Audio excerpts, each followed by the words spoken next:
지금부터는 도이치모터스 주가 조작 사건 항소심 선고 소식입니다. 김건희 여사처럼 전주로 지목된 손모 씨에게 새로 적용된 방조죄가 인정될지가 가장 큰 관심이었는데 유죄로 인정됐습니다. 그러면서 김건희 여사도 기소해야 한다는 목소리가 커질 것으로 보입니다. 먼저 여도현 기자입니다.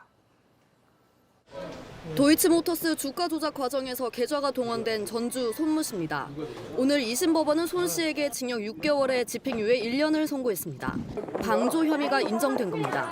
선고 직후 얼굴을 가리고 취재진을 피해 도망치듯 빠져나갔습니다. 방조 혐의 인정됐는데 어떻게 보시나요? 참고하실 건가요?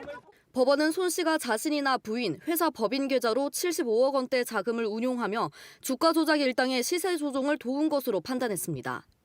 재판부는 시세 조종을 충분히 인지하고 주가 조작 일당의 요청에 따라 주식을 대량으로 매수했다며 사정이 어려울 때마다 자금도 마련해줬다고 설명했습니다. 다만 역할 분담이나 지시를 받고 시세 조종을 한 건 아니라며 공모 혐의는 1심처럼 무죄를 선고했습니다. 공모가 입증되지 않았다는 1심 재판부 판단 직후 검찰은 2심 과정에서 방조 혐의를 추가했습니다. 재판부는 주가 조작 주범들에게도 1심처럼 유죄를 선고했습니다. 권오수 도이치모터스 전 회장은 징역 3년에 집행유예 4년을 선고했고 주포 김모 씨와 이종호 블랙펄 인베스트 대표 등에 대해서도 대부분 징역형의 집행유예를 선고했습니다. 다만 주가 조작 2010년 10월 이전까지의 범행은 1심처럼 공소시효가 지났다고 판단했습니다. JTBC 여도현입니다. 전주 손모 씨처럼 김건희 여사 역시 거액의 계좌가 시세 조종에 활용됐습니다. 핵심은 주가 조작을 알고 계좌를 빌려줬느냐인데 일단 검찰은 손 씨와 김 여사는 사실관계가 전혀 달라 일률적으로 비교해 판단할 수 없다고 밝혔습니다. 이어서 조혜연 기자입니다.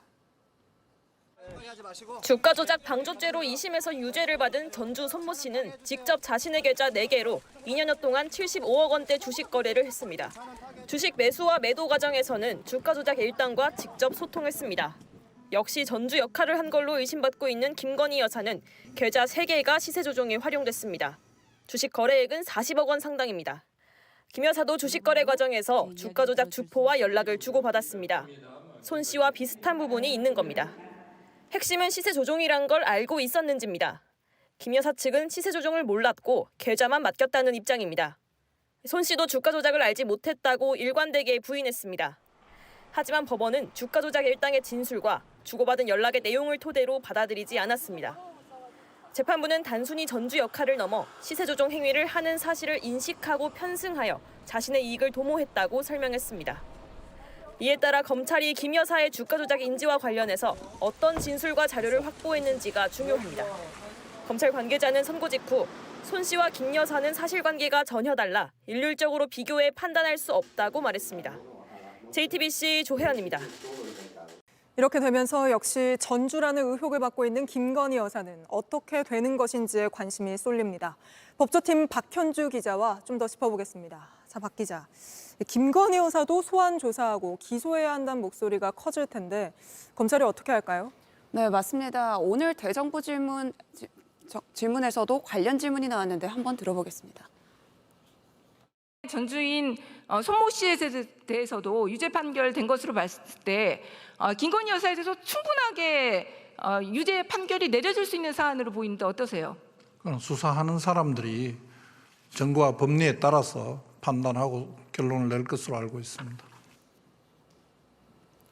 그런데 이 김건희 여사 쪽의 대표적인 방어 논리, 그러니까 이 전주 손모 씨가 무죄이기 때문에 김 여사도 무죄다. 이거는 깨진 거 아닌가요? 네, 그렇게 볼 수 있습니다. 지난해 2월 1심 선고가 나올 때만 해도 이 여권은 손 씨의 무죄 선고를 근거로 김 여사의 결백을 주장을 했는데 이 당시 발언 한번 들어보겠습니다. 김건희 여사는 투자 전문가라는 사람에게 계좌를 맡겼지만 주가 조작 등에 대해서는 알지 못했고 개입한 일도 없다는 것이 진실로 밝혀진 것입니다. 네, 대통령실도 이 큰손 투자자 손모 씨가 무죄라면 이 같은 논리로 김 여사의 주가 조작 관여도 인정될 리가 없다고 밝혔는데요. 그런데 오늘 2심 법원이 이 주가 조작 공모 혐의 손 씨의 주가 조작 공모 혐의에 무죄 판단을 내렸고 이 방조 혐의에 대해서는 유죄 판단을 내렸습니다. 결국 대통령실이나 이 여권의 논리가 깨진 겁니다.